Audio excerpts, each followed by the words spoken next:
Sidang jemaah sekalian yang dimuliakan Allah Subhanahu wa taala, semua kita mengerti apa itu pakaian. Bukan sekedar mengerti, bahkan semua kita telah mengenakan pakaian. Pertanyaannya, apa fungsi pakaian?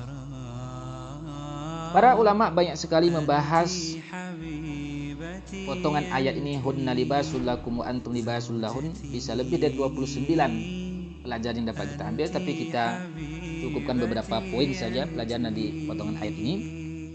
Yang pertama, pakaian itu fungsinya adalah menutupi aurat. Pakaian itu fungsinya untuk menutupi aurat.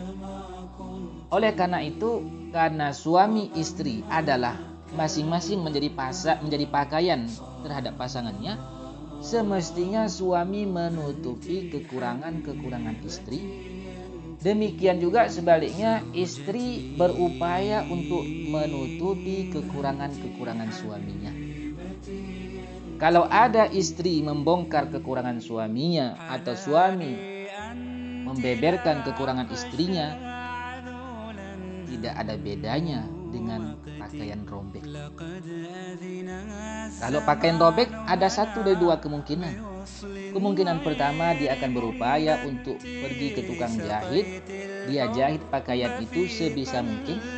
Kalau sudah terlalu banyak robeknya, bolongnya, tidak memungkinkan lagi untuk dijahit, maka kemungkinan keduanya adalah diganti dengan pakaian baru.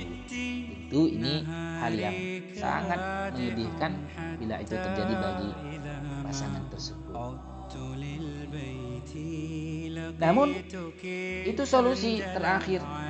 Daripada dia memakai pakaian yang compang-camping, yang robek, menampakkan semua sisi-sisi auratnya, maka tidak mungkin dia pertahankan pakaian itu. Kalau dia pertahankan, maka akan diasumsikan oleh orang-orang bahwa dia itu orang yang tidak waras. Ini yang pertama. Pakaian berfungsi untuk menutupi aurat. Yang kedua, seseorang ketika membeli pakaian, dia akan sesuaikan dengan dirinya. Dia membeli pakaian yang layak dan cocok untuk dia kenakan. Tidak mungkin dia membeli pakaian yang tidak cocok untuk dirinya. Demikian pula semestinya pasangan hidup. Dari sejak awal tentunya dia mencari pasangan yang cocok, yang ideal untuk dirinya. Tidak mungkin kalau seseorang membeli pakaian yang ketika dikenakan lalu pakaian itu layaknya seperti seorang anak kecil dipakaikan dengan pakaian orang dewasa misalnya. Tentu tidak cocok. Itu yang kedua. Yang ketiga, bahwa pakaian itu berfungsi untuk mendatangkan ketenangan bagi pemakainya. Ketika dikenakan, si pemakainya yang memakainya itu merasa nyaman, tenang. Demikianlah juga semestinya pasangan hidup. Suami merasa tenang berada di sisi istrinya. Si istri juga demikian, merasa nyaman, tenang ketika berada di sisi suaminya. Kalau tidak mendapatkan ketenangan berada di masing-masing pasangan, berarti pakaian mereka sudah tidak berfungsi.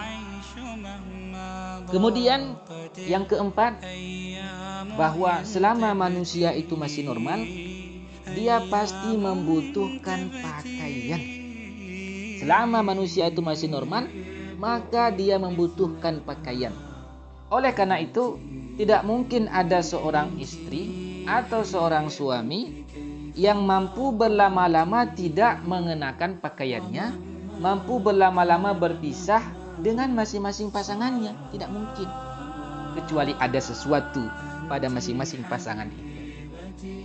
Kalau ada suami berhari-hari, berminggu-minggu, berbulan-bulan, bertahun-tahun tak ketemu dengan pasangannya, tapi dia biasa-biasa saja, maka ini sudah patut menjadi bahan pertanyaan.